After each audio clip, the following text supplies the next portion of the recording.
안녕하십니까. 매일 눈으로 세상의 흐름 읽어드리는 Y타임스 정세 분석의 추복일입니다. 갈팡질팡, 좌충우돌, 누군지 아시겠습니까? 필리핀의 로드리고 두테르테 대통령인데요. 이 두테르테 대통령이 국제형사재판소, 그러니까 ICC의 검사위에서 필리핀의 마약과의 전쟁과 관련해 가지고 반인륜 범죄 혐의를 받고 있습니다. 그래가지고 정식 조사하겠다고 나서가지고 귀추가 주목되고 있습니다. 이 국제형사재판소, 그러니까 ICC 검사실의 파투 벤수다 검사는 15일 필리핀 정부의 마약과의 전쟁에서 반인륜 범죄가 있었다고 볼 합리적인 근거가 있다 그러면서 ICC의 정식 조사 개시를 요청했습니다. 필리핀 정부가 사법 절차 없이 즉결 처형한 마약 유통, 판매, 구매자는 지난 4년 6개월 동안에 최소 6천 명 이상이고요. 이 마약과의 전쟁은 지금도 진행 중입니다. 두테르테 필리핀 대통령은 취임 직후에 이 마약 범죄와의 전쟁을 선포한 적이 있죠. 그는 이 전쟁 중에 경찰의 적법 절차를 거치지 않은 체포와 구금, 소탕 과정에서의 잔혹행위, 이런 범죄 수준의 인권 침해가 빈번하다는 지적에 그런 거 전혀 개의치 않는다, 이런 태도를 보여왔습니다. 이와 관련해 가지고 벤수다 검사는 57쪽 분량의 문서를 통해서 자신이 2018년 2월 개시한 예비조사에서 2016년 7월과 2019년 3월 사이에 필리핀 경찰의 반인륜 범죄와 또 살인이 있었다, 이렇게 믿을 만한 합리적 근거가 있다라고 판단했다라고 설명을 했습니다. 벤수다 검사는 이어서 이 필리핀 보안군 관계자들이 공식적인 법 집행 절차 없이 수천 명의 마약 복용 및 기타 민간인들을 살해했다는 증거가 있다 그러면서 입수한 정보에 따르면 일반 시민으로 구성된 장영단이라고 불리는 이들이 경찰로부터 돈을 받고 시민들을 살해했다라고 말을 했습니다. 국제형사재판소는 지금까지 1만 2천 명에서 3만 명 정도가 목숨을 잃은 것으로 추산하고 있습니다. 사망자 중에는 미성년자들도 있었습니다. 국제형사재판소, 그러니까 ICC 검사실은 작년 12월 내놓은 예비조사 결과 보고서에서도 필리핀 경찰의 소탕 작전에 살해된다든지 또는 체포 구금 상태에서 사망한 이들이 5,300명을 넘는다, 이렇게 밝혔습니다. 그러면서 이 경찰이 생명을 위협할 무력을 사용할 필요가 없었고 적절하지도 않았다는 지적이 있다라고 밝힌 바 있습니다.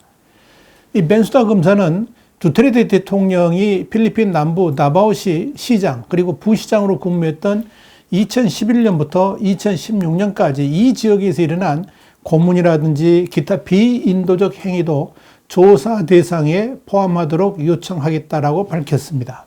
자, ICC의 두테르테에 대한 이 기소 여부에 대해서 인권 변호사인 안토니오 라비나 전 아테네오 정보학교장은 이런 말을 했습니다. ICC 사전재판소가 수사 개시 요청을 승인하고 체포영장을 발부하게 될 것이다, 그러면서 아마도 이 3개월에서 6개월 내에 진행될 수도 있다, 이렇게 봤습니다.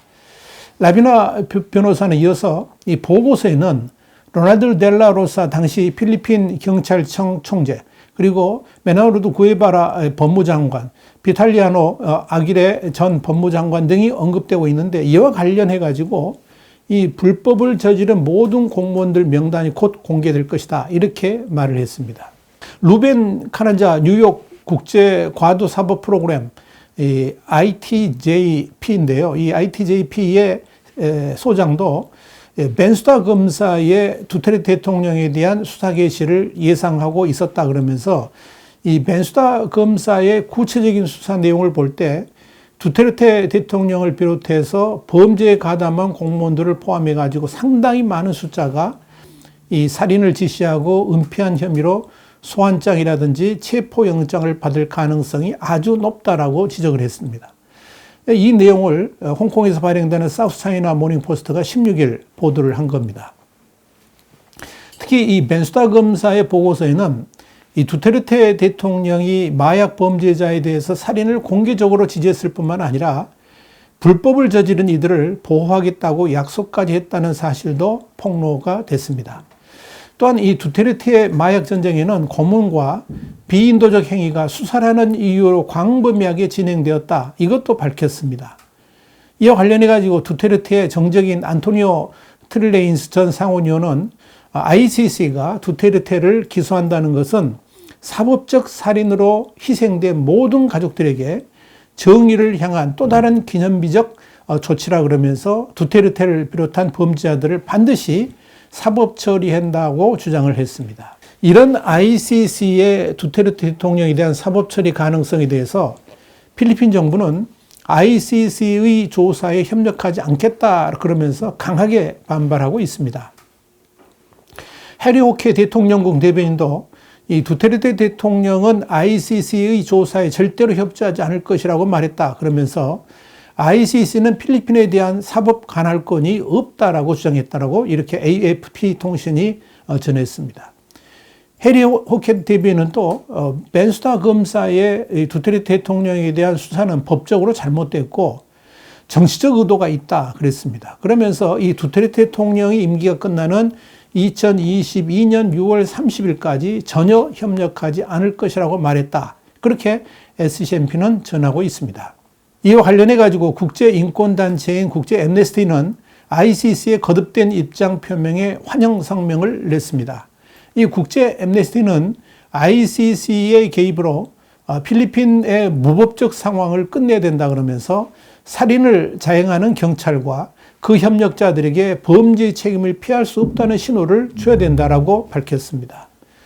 자, 이런 이 ICC의 두테르테 대통령에 대한 수사는 2017년 필리핀의 한 변호사가 두테르테 대통령과 연루된 이들을 살인 혐의 등으로 이 ICC에 제기하면서부터 시작됐습니다. 여기에 대해서 ICC가 수사에 착수하니까 두테르테 대통령은 지난 2011년에 가입한 ICC의 즉각 탈퇴를 명령했습니다. 그때가 2018년입니다. 그리고 실질적인 탈퇴는 1년 후인 2019년에 이루어졌습니다. 필리핀 당국의 주장은 필리핀이 이미 2019년에 ICC를 탈퇴했기 때문에 관할권이 없다. 그런 거죠. 그러니까 ICC의 수사 자체를 받아들일 수 없다라고 주장을 하고 있습니다. 그러나 ICC의 벤수다 검사의 보고서는 필리핀이 ICC의 회원이었던 동안에 발생한 범죄 행위에 대한 사법권을 가지고 있기 때문에 전혀 문제가 되지 않는다라고 밝히고 있습니다. 그래서 2011년 11월부터 2019년 3월까지의 두테르테 대통령에 대한 범죄 행위를 이번 보고서에 담았다 하는 이야기입니다. 이런 ICC의 강경 대응에 대해서 필리핀 당국은 15일 벤수다 검사의 발표가 매우 유감스럽다 그러면서 이 마약과의 전쟁 관련 운동에서 사망자가 발생한 사건에 대해 재조사를 하기 위해서 이미 이 관련 기관 간의 검토위원회를 구성해 가지고 자체적으로 수사를 진행하고 있기 때문에 ICC의 조사가 불필요하다라고 주장을 하고 있습니다만은 필리핀 당국의 주장을 ICC는 전혀 받아들이지 않고 있습니다. ICC의 벤수다 검사는 필리핀의 이런 대응을 이미 예상하고 있었던 것 같습니다. 그래서 필리핀 당국 내에서의 이번 사건에 관련된 수사는 전혀 진척도 없고 의미도 없다라고 반박을 했습니다. 물론 루벤 카란자 소장은 이 필리핀 내 사법 체계가 이와 관련된 사건에 대해서 엄정한 수사를 하고 또 재판이 진행된다 그러면 법원이 이 ICC의 기소를 일단 연기할 수도 있겠지만 결국 이 사건의 핵심이 두테르테 대통령인데 전혀 가능하지 않을 것이다. 이렇게 본다는 거죠. 그렇기 때문에 이 ICC의 두테르테에 대한 기소는 그대로 진행될 것으로 판단된다라고 말을 했습니다. 이 두테르테 대통령은 ICC에서 자신을 수사하고 기소한 사실이 확인되면서 이 벤수다 검사를 흑인 여성이라고 이렇게 인종차별적 발언도 했고요. 나에 대한 기소가 진행된다 그러면 그런 심판하는 법원에 수류탄을 던져버리겠다. 그래서 모두 지옥에 함께 가겠다. 이런 엄포도 났습니다. 두테르테다운 발언입니다. 자, 중요한 것은 두테르테 필리핀 정부 당국이 ICC의 수사에 협조하지 않는다 할지라도 이 ICC가 두테르테와 또 정부 관리들을 기소하는데 전혀 문제가 없다는 이야기입니다. 루벤 카란자 소장은 이와 관련해 가지고 벤수다 검사의 보고서에 이미 증인 보호를 위한 조치를 취했을 뿐만 아니라 예비 조사 단계에서 증거 보존을 마친 상태라 그러면서 이런 모든 조치들이 법원의 허가를 받아서 조치가 이미 끝났다라고 밝혔습니다. 루벤 카란자 소장은 이어서 ICC가 필리핀의 협조를 받지 못해도 사건의 실체는 사라지지 않을 것이긴 하지만 단 필리핀에서만 가능한 증거들, 예를 들면 부검 보고서라든지 시신 관련 보고서 등에 접근을 하지 못한다든지 특정한 사례에서 목격자를 확보하지 못한다 그러면 유죄 수준이 약간 하향될 수는 있을 것이라고 말을 했습니다. 그럼에도 이 두테르테에 대한 기소는 전혀 문제가 없을 것이라고 그는 말했습니다. 루렌 카란자 소장은 ICC의 이 두테르테에 대한 조사와 기소 문제는 내년에 필리핀 대통령 선거에 상당한 영향을 미치게 될 것이라고 내다봤습니다.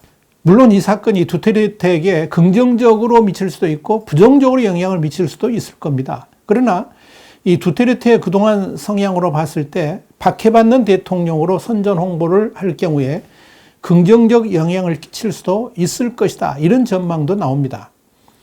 루벤 카란자 소장은 여기에 대해서 과거 케냐에서 우후루 케냐타 대통령에 대해서 ICC가 수소에 들어가니까 서방 세계에 의해서 박해를 당했다는 가짜 뉴스를 퍼뜨리면서 케냐의 주권을 수호할 후보로 자신을 홍보하는 데 이용했다 그러면서 케냐타는 이 사건의 증인이나 심지어 그 증인의 변호인마저도 살해하는 등의 악행을 저질렀는데도 대통령에 당선됐다라고 말을 했습니다. 그러나 이 필리핀의 경우에는 두테르테가 케냐의 케냐타 대통령이 쓴 전술을 사용할 경우에 사건과 관련된 사람들이 혐의를 덜려고 폭로에 나서면서 두테르테가 그야말로 궁지에 몰릴 수도 있다라고 루벤 카란자 소장은 내다봤습니다. 자, 이래저래 두테르테 대통령은 그리 안 해도 친중 노선을 걸으면서 문제가 심각한데 이 ICC의 기소까지 겹치면서 정치적인 행보에 어두운 그림자가 내려앉았다. 이렇게 볼 수가 있을 겁니다. 이 두테르테의 2022년의 꿈, 다시 말씀드리면 자신을 부통령으로 하고 자신의 딸이나 측근을 대통령으로 내세워가지고 실권을 행사하려고 하는 그 계획이 과연 이루어질 수 있을지 여러분 어떻게 생각하십니까? 아니면 ICC에 의해서 체포되는 비극을 맞게 될지 전 세계가 그를 주목하고 있습니다. 와이타임즈 정세분석이었습니다. 다음 시간에 다시 뵙겠습니다. 감사합니다.